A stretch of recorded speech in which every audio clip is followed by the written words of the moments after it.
ಶ್ರೀನಿವಾಸಪುರ ಪಟ್ಟಣ ಸೇರಿ ತಾಲೂಕಿನಾದ್ಯಂತ ಪ್ರಚಾರ ನಡೆಸುತ್ತಿದ್ದಾರೆ. ಅಭ್ಯರ್ಥಿಯಾಗಿರುವ ಸುರೇಶ್ ಅವರು ತೆರೆದ ಕಾರಿನಲ್ಲಿ ಪಟ್ಟಣದ ಹೃದಯ ಭಾಗವಾಗಿರುವ ಇಂದಿರಾ ಭವನ್ ವೃತ್ತದಲ್ಲಿ ಮತದಾರರನ್ನು ಉದ್ದೇಶಿಸಿ ಮಾತನಾಡಿ, ಈ ರಾಜ್ಯ ಹಾಗೂ ಕೇಂದ್ರದಲ್ಲಿ ಕಾಂಗ್ರೆಸ್ ಹಾಗೂ ಬಿಜೆಪಿ ಪಕ್ಷಗಳು ಮತದಾರರ ಪರವಾಗಿ ಚುನಾವಣಾ ಪೂರ್ವದಲ್ಲಿ ನೀಡಿರುವ ಭರವಸೆಗಳು ಹಾಗೂ ಪ್ರಣಾಳಿಕೆಗಳಲ್ಲಿ ನೀಡಿರುವ ಅಂಶಗಳು ಯಾವುದು ನೆರವೇರಿಸದೆ ಪ್ರತಿ ಚುನಾವಣೆಯಲ್ಲಿ ಒಂದೊಂದು ಪ್ರಣಾಳಿಕೆ ಬಿಡುಗಡೆ ಮಾಡುತ್ತಾರೆ. ನಮ್ಮ ಬಿಎಸ್ಪಿ ಪಕ್ಷ ಕೇಂದ್ರದಲ್ಲಿ ಅಧಿಕಾರಕ್ಕೆ ಬಂದರೆ ಎಲ್ಲ ರೈತರಿಗೆ ಸರಿಸಮಾನವಾದ ಜಮೀನು ಹಂಚಿಕೆ ಮಾಡಲಾಗುತ್ತದೆ, ಶಿಕ್ಷಣಕ್ಕೆ ಹೆಚ್ಚು ಒತ್ತು ನೀಡಲಾಗುತ್ತದೆ ಎಂದರು. ಕಾಂಗ್ರೆಸ್ ಅಭ್ಯರ್ಥಿ ಕೆವಿ ಗೌತಮ್ರನ್ನ ಬಲಿಪಶು ಮಾಡಲು ಕರೆ ತಂದಿದ್ದಾರೆ ಅಂತ ಪಕ್ಷೇತರ ಅಭ್ಯರ್ಥಿ ಹೇಳಿದ್ದಾರೆ. ಕೋಲಾರ ಲೋಕಸಭಾ ಕ್ಷೇತ್ರದ ಚುನಾವಣಾ ಕಣದಲ್ಲಿ 3ನೇ ಸ್ಥಾನ ನನಗಿದೆ. ಉಳಿದ ಇಬ್ಬರು ಯಾವುದೇ ಅನುಭವವಿಲ್ಲದ ಅಭ್ಯರ್ಥಿಗಳಾದ್ದರಿಂದ ಈ ಬಾರಿ ಈ ಕ್ಷೇತ್ರದ ಜನತೆ ನನಗೆ ಮತ ನೀಡುವ ಮೂಲಕ ದೇಶವೇ ಇತ್ತ ತಿರುಗಿ ನೋಡುವ ರೀತಿಯಲ್ಲಿ ಅಭಿವೃದ್ಧಿಗೆ ಒತ್ತು ನೀಡಲಿದ್ದಾರೆ ಅಂತ ಆರ್ಪಿಐ ಪಕ್ಷ ಬೆಂಬಲಿತ ಪಕ್ಷೇತರ ಅಭ್ಯರ್ಥಿ ಡಾಕ್ಟರ್ ಎಂ ವೆಂಕಟಸ್ವಾಮಿ ಸುದ್ದಿಗೋಷ್ಠಿಯಲ್ಲಿ ತಿಳಿಸಿದರು. ಕೋಲಾರ ಮೀಸಲು ಲೋಕಸಭಾ ಕ್ಷೇತ್ರಕ್ಕೆ ಈಗಾಗಲೇ 18 ಅಭ್ಯರ್ಥಿಗಳು ನಾಮಪತ್ರ ಸಲ್ಲಿಸಿದ್ದಾರೆ. ಈ ಪೈಕಿ ಅನುಭವದಲ್ಲಿ, ವಿದ್ಯೆಯಲ್ಲಿ, ಪ್ರಮುಖವಾಗಿ ಹೋರಾಟದಲ್ಲಿ ನನ್ನ ಅನುಭವವೇ ಹೆಚ್ಚಿದೆ. ಬಿಜೆಪಿ, ಜೆಡಿಎಸ್, ಕಾಂಗ್ರೆಸ್ ಅಭ್ಯರ್ಥಿಗಳು ಕ್ಷೇತ್ರದ ಏಳಿಗೆಗೆ ಶ್ರಮಿಸುವ ಸಾಮರ್ಥ್ಯ ಹೊಂದಿಲ್ಲ. ಕಳೆದ ಬಾರಿ ಸಂಸದರಾಗಿದ್ದವರು ಮಾಡಬೇಕಿದ್ದ ಯೋಜನೆಗಳಿಗಿಂತ ಹೆಚ್ಚಿನ ರೀತಿಯ ಯೋಜನೆಗಳನ್ನು ತರಲು ಈಗಾಗಲೇ ಚಿಂತಿಸಲಾಗಿದೆ. ಕ್ಷೇತ್ರದ 8 ತಾಲೂಕಿನ ಜನತೆ ಈಗಾಗಲೇ ಪಕ್ಷ ಭೇದ ಬಿಟ್ಟು ನನಗೆ ಮತ ನೀಡಿ ಗೆಲ್ಲಿಸುವ ಭರವಸೆ ನೀಡಿದ್ದಾರೆ.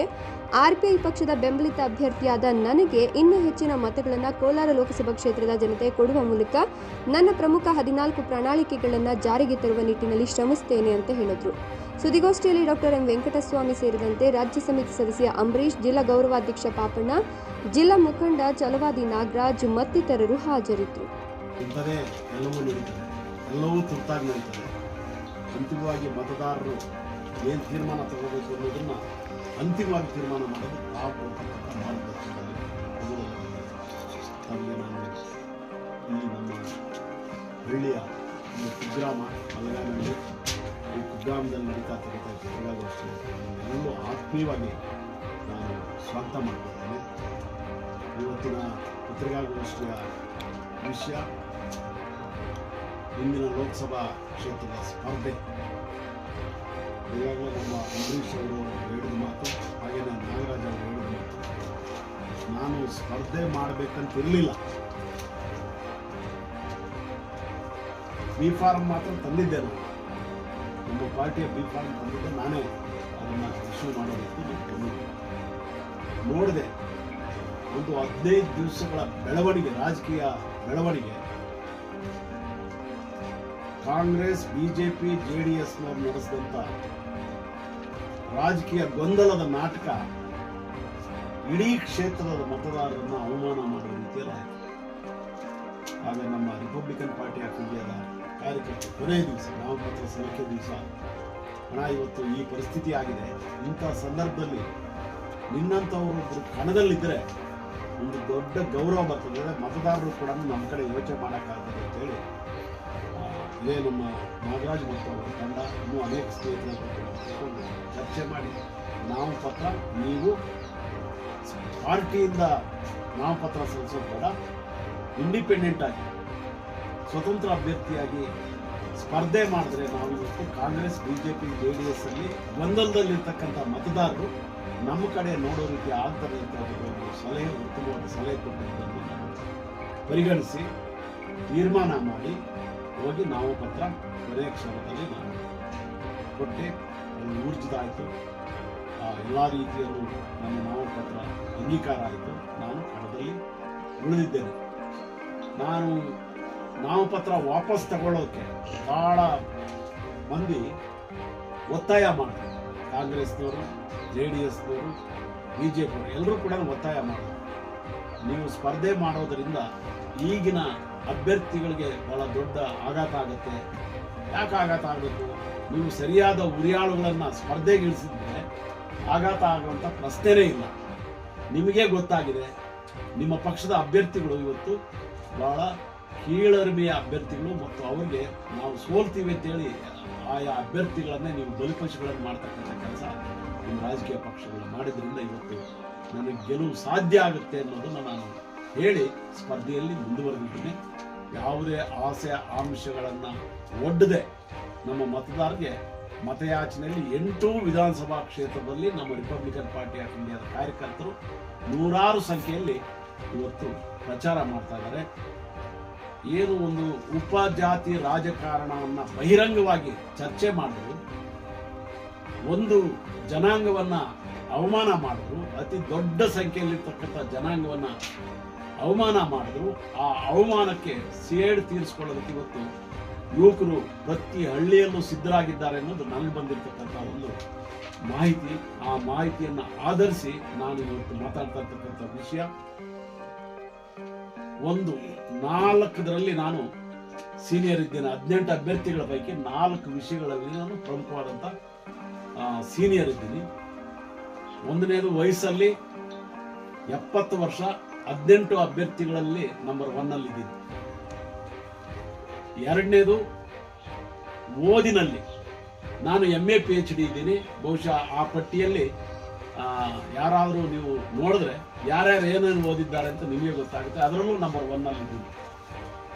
ಮೂರನೇದು, ನನಗೆ ಗೊತ್ತಿರ್ತಕ್ಕಂಥ ಭಾಷೆಗಳು, ನನಗೆ ಗೊತ್ತಿರ್ತಕ್ಕಂಥ ಕನ್ನಡವನ್ನೂ ಸೇರಿದಂತೆ ಗೊತ್ತಿರ್ತಕ್ಕಂಥ ಅಷ್ಟು ಭಾಷೆಗಳನ್ನ ಪರಿಣಿತಿ ಹೊಂದಿರ್ತಕ್ಕಂಥವ್ರು 18ರಲ್ಲಿ ಒಬ್ಬರು. 1-2 ಲ್ಯಾಂಗ್ವೇಜ್ ಅಲ್ಲಿ ಇರ್ತಾರೆ. ಆದರೆ ನಾನು 7-8 ಭಾಷೆಯಲ್ಲಿ ದೇಶದ ಯಾವುದೇ ಭಾಗದಲ್ಲೂ ಕೂಡ ಮಾತನಾಡಬಲ್ಲಂತ ಶಕ್ತಿ ಬಾಬಾ ಸಾಹೇಬ್ ಅಂಬೇಡ್ಕರ್ ಅವರು ನನಗೆ ಕೊಟ್ಟಿರೋದ್ರಿಂದ ಆ ವಿಷಯದಲ್ಲೂ ನಾನು ಮುಂದಿದ್ದೇನೆ. 4ನೇ ವಿಷಯ, ಆ 18 ಜನರ ಪಟ್ಟಿಯಲ್ಲಿ ನನಗಿಂತ ಸೀನಿಯರ್ ಆಗಿರ್ತಕ್ಕಂಥ ಹೋರಾಟಗಾರ ಮತ್ತೊಬ್ಬ ಇಲ್ಲ. ನನಗಿಂತ ಸೀನಿಯರ್ ಆಗಿರ್ತಕ್ಕಂಥ ಹೋರಾಟಗಾರ ಮತ್ತೊಬ್ಬ ಇಲ್ಲ. ಕಳೆದ 50 ವರ್ಷಗಳಿಂದ ವಿದ್ಯಾರ್ಥಿ ಕೋಲಾರದಲ್ಲಿ ನಾನು BA ಪ್ರಾರಂಭ ಆದಾಗಿಂದ, ವಿದ್ಯಾರ್ಥಿಗಳ ಸಮಸ್ಯೆಗಳ ಹೋರಾಟವನ್ನು ಪ್ರಾರಂಭ ಆದಾಗಿಂದ ಇಂದಿನವರೆಗೂ ಕೂಡ ಹೋರಾಟಗಾರನಾಗೆ ಮುಂದುವರಿದ, ನಾನು ಎಲ್ಲರಿಗಿಂತ ಮುಂದಿದ್ದೇನೆ. ನಾವು ಇವತ್ತು ಸ್ಪರ್ಧೆಯಲ್ಲಿ 18 ಜನರ ಪೈಕಿ 3 ಜನರ ಮಧ್ಯೆ ಸ್ಪರ್ಧೆ ನಡೀತಾ ಇದೆ. ಆ 3 ಜನರು ಕಾಂಗ್ರೆಸ್, JDS ಮತ್ತು RPI ಬೆಂಬಲಿತ ಅಭ್ಯರ್ಥಿಯಾಗಿ ನಮ್ಮ 3 ಜನರ ಮಧ್ಯೆ ನಡೀತದೆ. ಇನ್ನ 15 ಜನ ಇದ್ದಾರೆ. ಅವರೆಲ್ಲರೂ ಕೂಡ ಲೆಕ್ಕಕ್ಕೆ ಕೊಟ್ಟು ಆಟಕ್ಕಿಲ್ಲ, ಈ ಪರಿಸ್ಥಿತಿಯಲ್ಲಿದ್ದಾರೆ. ನಾನೀಗ 3ನೇ ಸ್ಥಾನದಲ್ಲಿದ್ದೀನಿ. ಇವತ್ತಿನ ಪ್ರಚಾರ ಪ್ರಕಾರ ನಾನು 3ನೇ ಸ್ಥಾನದಲ್ಲಿದ್ದೀನಿ. ಮೊದಲನೇ ಸ್ಥಾನಕ್ಕೆ ಹೋಗೋದಕ್ಕೆ ಇನ್ನು 3-4 ದಿನಗಳಲ್ಲಿ ಜನ ಏನ್ ತೀರ್ಮಾನ ಮಾಡ್ತಾರೆ, ಏನ್ ಸ್ಪರ್ಧೆಗೆ ನನಗೆ ಇವತ್ತು ನಮ್ದು ಕರಪತ್ರ ನೋಡಿ ನಮ್ಮ KGF ಮುಖಂಡರು ಬಂದಿದ್ದಾರೆ, ಇಬ್ಬರು, ವಿಜಯ್ ಮತ್ತು ಅವರಿಬ್ಬರು. ಇವತ್ತು ನನ್ನ ಕರಪತ್ರ ನೋಡಿ ನಾನು ಅನ್ಎಕ್ಸ್ಪೆಕ್ಟೆಡ್ ಆಗಿ ನಮ್ಮ ಯೂತ್ಸ್ KGF ಅಲ್ಲಿ ನಾನು MLA ನಿಂತಿದ್ದಾಗ ಈಗ ಅವ್ರು ನಾನು ನೋಡಿದ್ರು ಅಷ್ಟೇ. ಆದರೆ ಇವತ್ತು ಅವರೇ ಇವತ್ತು ಬಂದಿದ್ದಾರೆ. ನಿಮ್ಮನ್ನು ನೋಡ್ಬೇಕು ಇವತ್ತು ಅಂತ ಹೇಳಿ ಬಂದು ನಾವು ನಿಮ್ಮ ಕೆಲಸ ಮಾಡ್ತೀವಿ. ನಾಳೆ ಬೆಳಗ್ಗೆ ನೂರಾರು ಸಂಖ್ಯೆಯಲ್ಲಿ ಯೂತ್ಸ್ ಅವ್ರು ನಾಳೆ ಚರ್ಚ್ಗಳಲ್ಲಿ ಮತ ಬೇಡ್ತಾರೆ. KGF ಚರ್ಚ್ಗಳು, ನೂರಾರು ಚರ್ಚ್ಗಳಿದೆ. ನನ್ನ ಪರವಾಗಿ ನಿಮ್ಮನ್ನು ಕರ್ಕೊಂಡೋಗಿ ನಾಳೆ ಚರ್ಚ್ಗಳಲ್ಲಿ ಮತಯಾಚನೆ ಮಾಡಿಸ್ತೀವಿ. ಈ ರೀತಿಯ ಟ್ರೆಂಡ್ ಯಾವ ಹಳ್ಳಿಗೆ ಹೋದ್ರೂ ಕೂಡ ಇವತ್ತಿದೆ. ನಾನು 2009ರಲ್ಲಿ ಇದೇ ಕ್ಷೇತ್ರಕ್ಕೆ MPL ಸ್ಪರ್ಧೆ ಮಾಡಿದ್ದೆ. ಈ ಅಭೂತಪೂರ್ವವಾಗಿರ್ತಕ್ಕಂಥ ಸ್ವಾಗತ ನನಗಿರಲಿಲ್ಲ. ನಿನ್ನೆ ಸಂಜೆ ಬಂಗವಾದಿಗೆ ಕರ್ಕೊಂಡು ಹೋಗಿದ್ದೆ. ಬಂಗವಾದಿ ಒಂದು ಸಣ್ಣ ಗ್ರಾಮ. ಆ ಸಣ್ಣ ಗ್ರಾಮದಲ್ಲಿ ನನಗೆ ಸಿಕ್ಕಂತ ಅಭೂತಪೂರ್ವವಾಗಿರ್ತಕ್ಕಂಥ ಸ್ವಾಗತ ಬಹುಶಃ ನಾನು ಮರೆಯೋಕ್ಕಾಗೋದಿಲ್ಲ. ಅಂತ ಒಂದು ಸ್ವಾಗತ. ನಾನು ನನ್ನ ಪ್ರಚಾರ ಪ್ರಾರಂಭ ಆಗಿದ್ದು ಇದೇ ನಮ್ಮ ಎಲ್ದೂರಿಂದ. ಎಲ್ದೂರಲ್ಲಿ ನಮ್ಮ ಪ್ರಚಾರ ಹೆಂಗೆ ನನ್ನ ಸ್ವಾಗತ ಮಾಡಿದ್ರು ಅಂದರೆ, SC STಗಳಲ್ಲ, ಇಲ್ಲಿರ್ತಕ್ಕಂಥ ಗಾಣಿಗರು, ಇಲ್ಲಿರ್ತಕ್ಕಂಥ ಅಕ್ಸಾಲಿಗರು, ಇಲ್ಲಿರ್ತಕ್ಕಂಥ ರೆಡ್ಡಿಗಳು, ಈ ರೀತಿ ಬೇರೆ ಬೇರೆ ಮುಸಲ್ಮಾನರು, ಇಂಥ ಎಲ್ಲರೂ ಸೇರಿ ನನ್ನನ್ನು ಸ್ವಾಗತ ಮಾಡಿ ಅದ್ದೂರಿ ಮೆರವಣಿಗೆ ಮಾಡಿಕೊಂಡು, ಯಾರೋ ಒಬ್ಬ ಆನಂದ್ ಅಂತ ಹೇಳ್ಬಿಟ್ಟು ಒಬ್ಬ ಮುಖಂಡ, ರಾಜಕೀಯ ಮುಖಂಡ, ಬೇರೆ ಪಕ್ಷದ ಮುಖಂಡ, ಎಲ್ಲ ಪಕ್ಷದ ಮುಖಂಡರು ನನಗೆ ಅದ್ದೂರಿಯ ಸ್ವಾಗತ ಕೋರಿದ್ದನ್ನು ನೋಡಿ ನಾನು ಗೆಲ್ಲುವ ಎಲ್ಲ ಸಾಧ್ಯತೆಗಳಿದೆ ಅಂತೇಳಿ ಬಹಳ ತೀವ್ರತರವಾದಂಥ ಸ್ಪರ್ಧೆಗೆ ಹೊರಟಿದ್ದೀನಿ. ಇವತ್ತೊಂದೇ ದಿವಸ ನಾನು ಮನೆಯಲ್ಲಿ ಪ್ರೆಸ್ ಮೀಟ್ ನಡೆಸಬೇಕು ಅಂತೇಳಿ ಇಷ್ಟೊತ್ತು ಇದಿರೋದು, ಬಿಸಿಲಿರಲಿ ಮತ್ತೊಂದಿರಲಿ, ರಾತ್ರಿ 3 ಗಂಟೆವರೆಗೂ ಪ್ರಚಾರ ಮಾಡುವಂಥ ಅವಕಾಶ ನನಗೆ ಸಿಕ್ಕಿದೆ. 3 ದಿವಸದ ಹಿಂದೆ ದೊಡ್ಡದಾನವಳ್ಳಿ ಅಂತ ಹೇಳ್ಬಿಟ್ಟು ತಮಿಳ್ನಾಡಿನ ಬಾರ್ಡರ್, ಇಲ್ಲಿಂದ ಬಹುಶಃ ಬೂದಿಕೋಟೆ ಆದ ನಂತರ ಒಂದು 10-12 ಕಿಲೋಮೀಟರ್ ದೂರದಲ್ಲಿ ರಾತ್ರಿ 12:30 ನನ್ನ ಸ್ವಾಗತ ಕೊಡ್ತಾರೆ. ಅಲ್ಲಿ 25 ಪಲ್ಲಕ್ಕಿಗಳು ಬಂದಿರ್ತದೆ, 25 ಹಳ್ಳಿಯಿಂದ.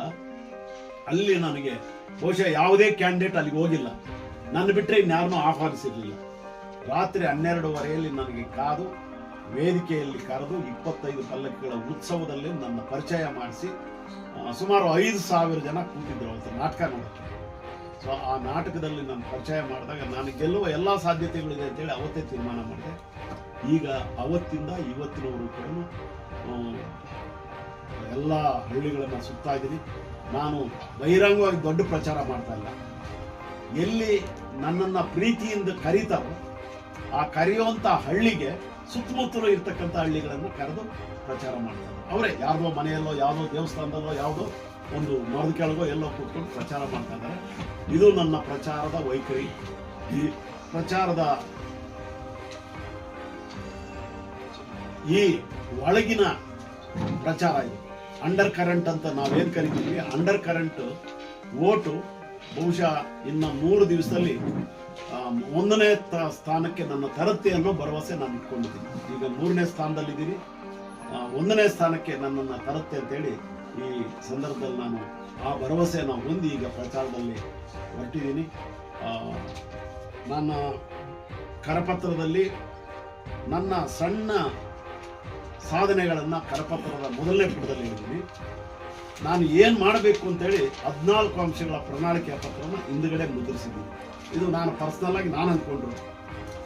ನಿಮ್ಗೆ ಗೊತ್ತಿದೆ, ನಾನು 50 ವರ್ಷಗಳ ಕಾಲ ನನ್ನ ಹೋರಾಟದಲ್ಲಿ ಕೋಲಾರ ಜಿಲ್ಲೆಗೆ ನನ್ನ ಸಾಧನೆ ಏನು ಅನ್ನೋದನ್ನು ಒಂದೆರಡು ಅಷ್ಟೇ ಇಲ್ಲಿ ಹೇಳಿದ್ದೀನಿ, ಒಂದೆರಡು ಅಷ್ಟೇ. ಅದರಲ್ಲೂ ಎಜುಕೇಷನ್ನಲ್ಲಿ ಬಹಳ ದೊಡ್ಡ ಸಾಧನೆ ಮಾಡಬೇಕು ಅನ್ನೋದು ದೊಡ್ಡ ಕನಸು. ಯಾಕಂತ ಹೇಳಿದ್ರೆ ಅಲ್ಲಿ ಹೋಲಿಸಿದಾಗ ಓದೋದಕ್ಕೆ ಬಹಳ ದೊಡ್ಡ ಅಕ್ರೆ ಇರತಕ್ಕಂಥ ಜಿಲ್ಲೆ ನಮ್ಮ ಜಿಲ್ಲೆ. ಓದಬೇಕು, ಕಲಿಕೆ ಆಗಬೇಕು ಅಂತೇಳಿ, ಉನ್ನತ ಶಿಕ್ಷಣಕ್ಕೆ ಹೋಗ್ಬೇಕು ಅಂತೇಳಿ ಅತಿ ಹೆಚ್ಚಿನ ಸಂಖ್ಯೆಯಲ್ಲಿ ಇರ್ತಕ್ಕಂಥದ್ದು ನಮ್ಮ ಜಿಲ್ಲೆ. ಆದರೆ ಈ ಜಿಲ್ಲೆಯಲ್ಲಿ ಉನ್ನತ ಶಿಕ್ಷಣಕ್ಕೆ ಬೇಕಾಗಿರ್ತಕ್ಕಂಥ ಯಾವ ಮೂಲಭೂತ ಸೌಲಭ್ಯನೂ ಯಾರೂ ಕಲ್ಪಿಸಿಲ್ಲ. ಅದು ಕಲ್ಪಿಸಿದ್ರೆ ನಾನು ಮಾತ್ರ ಅಂತೇಳಿ ಹೆಮ್ಮೆಯಿಂದ ಹೇಳಕ್ಕೆ ಇಷ್ಟಪಡ್ತಾ ಇದ್ದೀನಿ. ನಾನು ಬ್ಯಾಂಗ್ಳೂರು ಯೂನಿವರ್ಸಿಟಿ ಸೆನೆಟ್ ಮೆಂಬರ್ ಆಗಿರಬೇಕಾದ್ರೆ ಕೋಲಾರ ಜಿಲ್ಲೆಯಲ್ಲಿ ಒಂದು PG ಸೆಂಟರ್ ಪ್ರಾರಂಭ ಮಾಡಲೇಬೇಕು. ಅದು ಮುಂದಿನ ದಿನಗಳಲ್ಲಿ ಒಂದು ವಿಶ್ವವಿದ್ಯಾಲಯ ಆಗುತ್ತೆ. ಆ ವಿಶ್ವವಿದ್ಯಾಲಯ ಅಂತರಗಂಗೆ ವಿಶ್ವವಿದ್ಯಾಲಯ ಆಗಬೇಕಂತೇಳಿ ನಾನು ಘೋಷಣೆ ಮಾಡಿ ಹೋರಾಟ ಮಾಡಿದ್ದ PG ಸೆಂಟರ್ ಬಂತು. PG ಸೆಂಟರ್ ಆದಮೇಲೆ ನಿಮಗೆ ಅದಕ್ಕೆ ಮೊದಲು PG ಸೆಂಟರ್ ಪ್ರಾರಂಭ ಮಾಡಿದ್ದು ಫಸ್ಟ್ ಗ್ರೇಡ್ ಕಾಲೇಜ್ ಆವರಣದಲ್ಲಿರ್ತಕ್ಕಂಥ ಒಂದು ಸಬ್ ಜೈಲ್ ಬಿಲ್ಡಿಂಗ್ ಅಲ್ಲಿ, ಬ್ರಿಟಿಷ್ ಕಾಲದ ಸಬ್ ಜೈಲ್ ಬಿಲ್ಡಿಂಗ್ ಅಲ್ಲಿ PG ಸೆಂಟರ್ 7-8 ವರ್ಷ ಆ ಜಾಗ, ಅದನ್ನ ಅಲ್ಲಿಂದ ಶಿಫ್ಟ್ ಮಾಡಬೇಕು, ದೊಡ್ಡ ಕ್ಯಾಂಪಸ್ ಮಾಡಬೇಕು ಅಂತೇಳಿ ಇವತ್ತು ಮಂಗಸಂದ್ರದ ಹತ್ರ ಇರ್ತಕ್ಕಂಥ ದೊಡ್ಡ ಜಮೀನು ನೀವು ನೋಡಿದ್ರಿ, ನೀಲಗಿರಿ ತೋಪು ಸರ್ಕಾರದ್ದು. ಆ ಬೆಟ್ಟ ಗುಡ್ಡದ ನಡುವೆ ಒಂದು ಕೆರೆಯನ್ನ ನಿರ್ಮಿಸಿ, ಅದಕ್ಕೆಲ್ಲ ನಂದೇ ಪ್ರೇರಣೆ, ನಂದೇ ತೀರ್ಮಾನ. ಆಗ ಒಳ್ಳೆ VC ಮತ್ತು ಒಳ್ಳೆ ರಿಜಿಸ್ಟ್ರಾರ್ ಇದ್ರು, ತಿಮ್ಮಪ್ಪ NR ಶೆಟ್ಟಿ. ಅವ್ರು ನನಗೆ ಬೇಕಾಗಿದ್ದಂಥವ್ರು. ಅವರು ನಾನು ಹೇಳ್ದಂಗೆಲ್ಲ ಮಾಡಿದ್ರು. ಅದೃಷ್ಟವಶಾತ್ ಅದೆಲ್ಲ ಆಯಿತು. ಆ ಜಾಗಕ್ಕೆ ಶಿಫ್ಟ್ ಮಾಡಬಾರ್ದಂತೂ ಆಗಿನ ಡೈರೆಕ್ಟರ್ PG ಸೆಂಟರ್ ಡೈರೆಕ್ಟರ್ ನಂಜೇಗೌಡರು ಅವಕಾಶ ಮಾಡಿಕೊಡಲಿಲ್ಲ. ನಾನೇ ಲಾರಿಗಳು ತರಿಸು ನನ್ನ ಕಾರ್ಯಕರ್ತರು, ರಿಪಬ್ಲಿಕನ್ ಪಾರ್ಟಿ ಆಫ್ ಇಂಡಿಯಾದ ಕಾರ್ಯಕರ್ತರಿಂದ ಅದನ್ನೆಲ್ಲ ಸ್ಥಳಾಂತರಿಸಿ ಆಮೇಲೆ ನಾನೇ ಉದ್ಘಾಟನೆ ಮಾಡಿದೆ. ಆವಾಗಿಂದ PG ಸೆಂಟರ್ ಪ್ರಾರಂಭ ಆಗಿದೆ. ಅದು ವಿಶ್ವವಿದ್ಯಾಲಯ ಆಗಬೇಕು ಅಂತ ಇವತ್ತು ಕೂಡ ವಿಶ್ವವಿದ್ಯಾಲಯ ಇಲ್ಲಿದ್ದಂಥದನ್ನು 2 ಜಿಲ್ಲೆಗೆ ಹೊಂದ್ಕೊಂಡಂತೆ ನಿಮಗೆ ಅದು ಬೇರೆ ಸ್ಥಳಕ್ಕೆ ಸ್ಥಳಾಂತರ ಆಯಿತು. ರಾಜಕೀಯ ಕಾರಣಕ್ಕಾಗಿ ನಾನು ಕೋಲಾರದಲ್ಲೇ ಮಾಡಬೇಕು ಅಂತಿದ್ದು. ಈಗ ನನ್ನ ಡಿಮಾಂಡ್ ಇಲ್ಲಿಗೆ ಕೇಂದ್ರೀಯ ವಿಶ್ವವಿದ್ಯಾಲಯ ತರಬೇಕು ಅಂತ. ಗುಲ್ಬರ್ಗಾಗಿ ಹೋಗಿದ್ದಂಥದ್ದು ಇಲ್ಲಿಗೆ ಬರಬೇಕು ಅಂತ ನಾನು ಹೋರಾಟ ಮಾಡಿದ್ದೆ. ಆಯ್ತು, ಅಲ್ಲಿ ಹೋಗಿದೆ. ನಮಗೆ ಬಾರ್ಡರ್ ಜಿಲ್ಲೆ ಇದು. ಇಲ್ಲಿ ಕೇಂದ್ರೀಯ ವಿಶ್ವವಿದ್ಯಾಲಯ ಸೆಂಟ್ರಲ್ ಯೂನಿವರ್ಸಿಟಿ ಒಂದು ಕೋಲಾರಕ್ಕೆ ಬರಲೇಬೇಕು. ಅದಕ್ಕೆ ಹೋರಾಟ ನಾನು MP ಆದರೆ ತಂದೇ ತರ್ತೀನಿ. ಅದು ಆಗದ ಹೊರತು ಬೇರೆ ಏನು ಬೇಡಿಕೆಗಳನ್ನ ನಾನು ಇಡೋದಿಲ್ಲ. ಅದು ಬಹಳ ದೊಡ್ಡ ಕೆಲಸ ಅಲ್ಲ ಒಬ್ಬ MP ಆದವನಿಗೆ.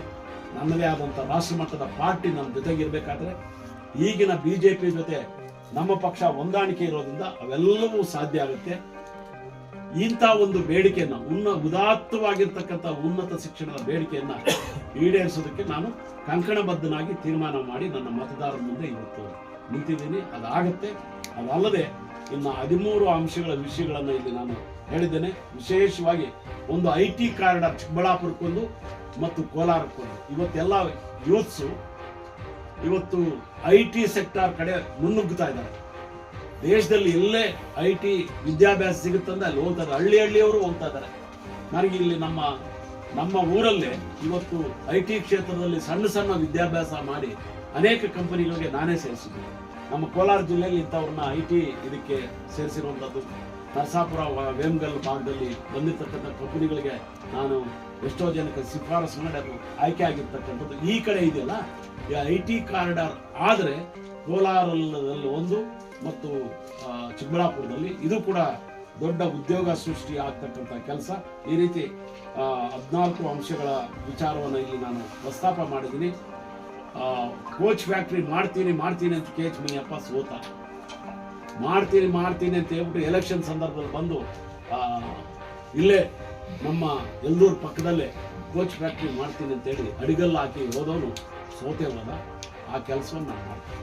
ಆ ಕೋಚ್ ಫ್ಯಾಕ್ಟ್ರಿನ ಕೋಚ್ ಮ್ಯಾನುಫ್ಯಾಕ್ಚರಿಂಗ್ ಫ್ಯಾಕ್ಟ್ರಿನ ಅದೇ ಜಾಗದಲ್ಲಿ ಆರಂಭ ಮಾಡ್ತಕ್ಕಂಥ ಕೆಲಸ ಮಾಡ್ತೀನಿ ಅಂತೇಳಿ ಈ ಮೂಲಕ ನಾನು ವಾಗ್ದಾನ ಮಾಡ್ತಾ ಇದ್ದೀನಿ. ಇಂಥ ಪ್ರಮುಖವಾಗಿರ್ತಕ್ಕಂಥ ಈಗ ಕೊಚ್ಚೆ ನೀರು ಮತ್ತು ರಾಸಾಯನಿಕ ವಿಷವಸ್ತುಗಳ ಮಿಶ್ರಿತ ನೀರು ಕೊಡ್ತಾ ಇರ್ತಕ್ಕಂಥದ್ದು ನಮ್ಮ ಕಾಂಗ್ರೆಸ್ ಮುಖಂಡರು ಬಹಳ ದೊಡ್ಡದಾಗಿ ಹೇಳ್ಕೊಂತ ಇದ್ದಾರೆ. ನಾನು ಅದ್ರ ಬಗ್ಗೆ ದೀರ್ಘವಾಗಿ ಹೇಳಲ್ಲ.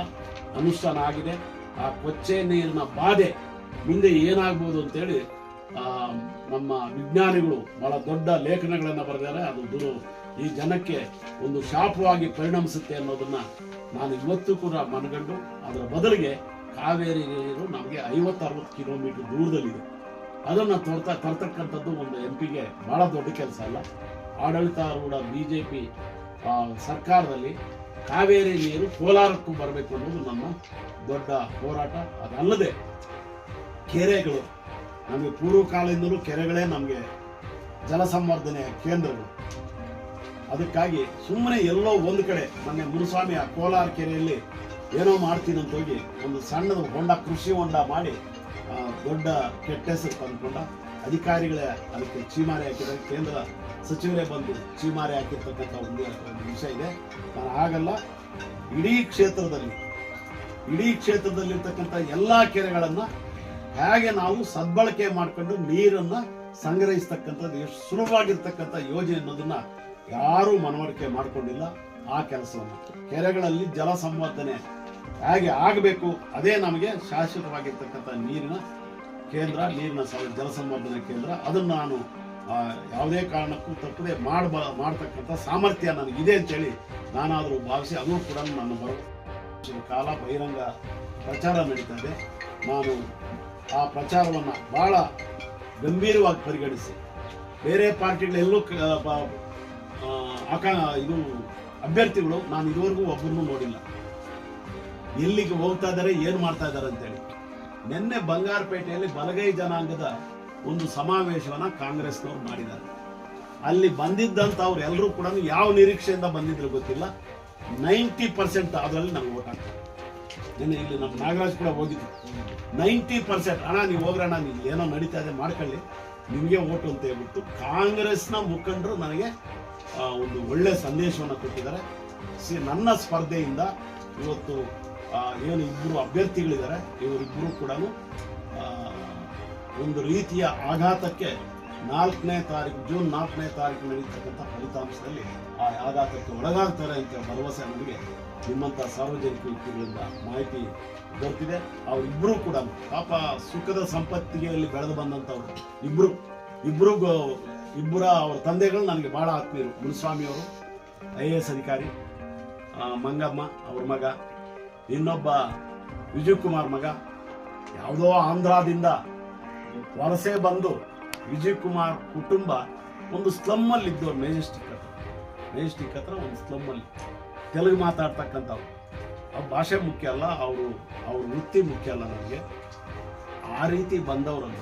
ಕಾಂಗ್ರೆಸ್ಗೆ ಗತಿ ಇಲ್ಲ ಅಂತೇಳಿ KH Muniyappa versus Muniyappa, KH Muniyappa versus ಎಲ್ಲ ಹನುಮಂತಯ್ಯ, KH ಮುನಿಯಪ್ಪ ವರ್ಸಸ್ ಈ ಸ್ಪರ್ಧೆ ನಡೆದಾಗ ಬಲಿಪಶು ಮಾಡೋದಕ್ಕೆ ಪಾಪ ಗೌತಮ್ ನನ್ನ ಕರ್ಕೊಂಬಂದಿಲ್ಲಿ ಸ್ಪರ್ಧೆ ಮಾಡಿದ್ದಾರೆ. ಆತ ಬಲಿಪಶುನೇ ಆಗೋದು. ಈ ನಿಟ್ಟಿನಲ್ಲಿ ಇವತ್ತಿನ ಆ ಸ್ಪರ್ಧೆಯಲ್ಲಿ ನನಗೆ ಬಹಳ ದೊಡ್ಡ ವರ್ಚಸ್ಸು ತಂದುಕೊಡ್ತಕ್ಕಂಥ ಮತದಾರರು ಇವತ್ತು ಇದ್ದಾರೆ. ನನ್ನನ್ನು ಗೆಲ್ಲಿಸ್ತಾರೆ ಅನ್ನೋ ಭರವಸೆ ಇದೆ. ಗೆದ್ದೇ ಗೆಲ್ತೀನಿ. ಕೋಲಾರ ಕ್ಷೇತ್ರವನ್ನ ನಾನು ಇಡೀ ದೇಶನೇ ಈ ಕಡೆ ನೋಡಬೇಕು. ಕೋಲಾರ ಕ್ಷೇತ್ರವನ್ನು ಆ ರೀತಿಯ ಮಾದರಿ ಕ್ಷೇತ್ರವನ್ನು ನಾನು ಮಾಡ್ತೀನಿ ಅನ್ನೋ ಭರವಸೆಯನ್ನ ಹೇಳ್ತಾ, ಇವತ್ತು ಮಾಧ್ಯಮದ ಸ್ನೇಹಿತರು ನನ್ನ ಊರಿಗೆ ಬಂದು ನಾನು ಹೇಳಿದಂಥ ನನ್ನ ಅಂತರಾಳದ ಮಾತುಗಳ ಇದು ನನಗೆ ಯಾವುದೇ ಸ್ವಾರ್ಥ ಇಲ್ಲ.